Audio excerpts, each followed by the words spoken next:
Hello folks, so there's two boards done now and one more deck to go, and while that deck is in the vacuum bag I'm gonna go ahead and start shaping.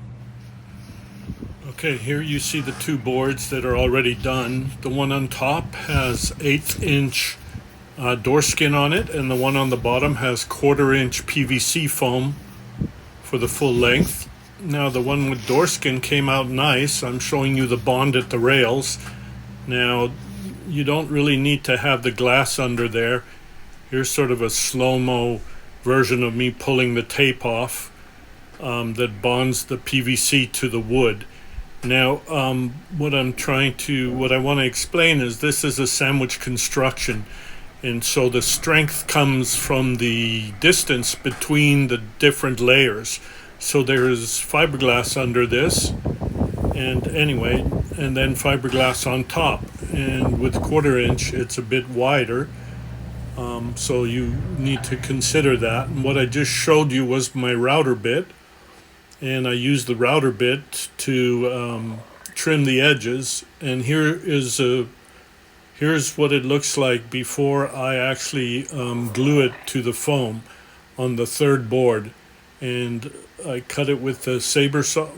I cut it with my little mini panel saw, and then I clean up the edges with that sandpaper that you saw.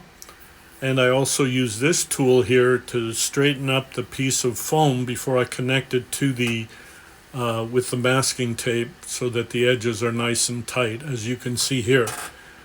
So this is the third board, the Goofy Foot version, and you can see how I cut out the outline after I mark it, and you can see where I marked it and I had to redo it. So you want to cut it precisely, but if there's a 1/4 inch overlap, that's not an issue.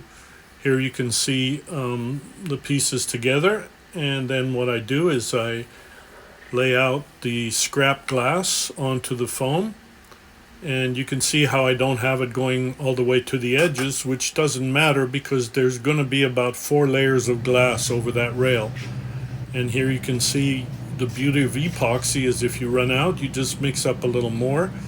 And the goal here is not to worry about bubbles, it's just to get saturation from rail to rail. And now I've got it ready to go in the vacuum bag. And let's see what other pictures I have here. Alright, so it's still on the table, and I haven't put the rocker jig under it yet because I want to put it in the vacuum bag first. There we go. It's always important to put that port on before you stick the board in the bag. And then here I'm using masking tape to seal off the end of the vacuum bag, and it's a real trick. Once you do it a few times, it gets easier, like anything.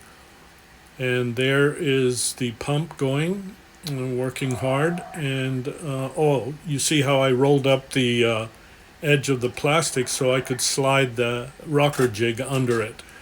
So the rocker jig is now under the board, and you can see the board laying on top of the rocker jig at both ends. And I taped the ends to sort of hold it in position, and that really works well. Now you can see the vacuum applying suction, and lots of good suction there. And we got it up to 5 pounds. It'll go right up to 12 pounds and then drop back down to about 7. And let's see, now you can see how it's really sucking down on it.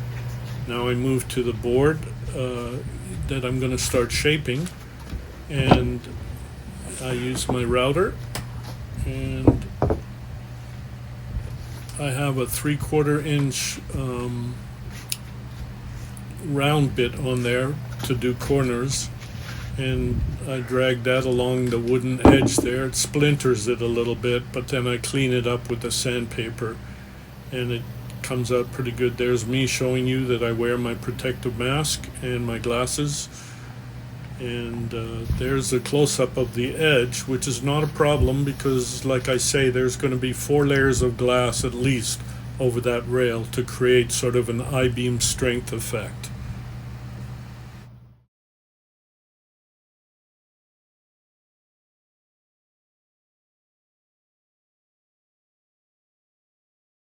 So this is the end of the video. That big lead weight you see is from a scuba belt weight. I think it's about 5 pounds.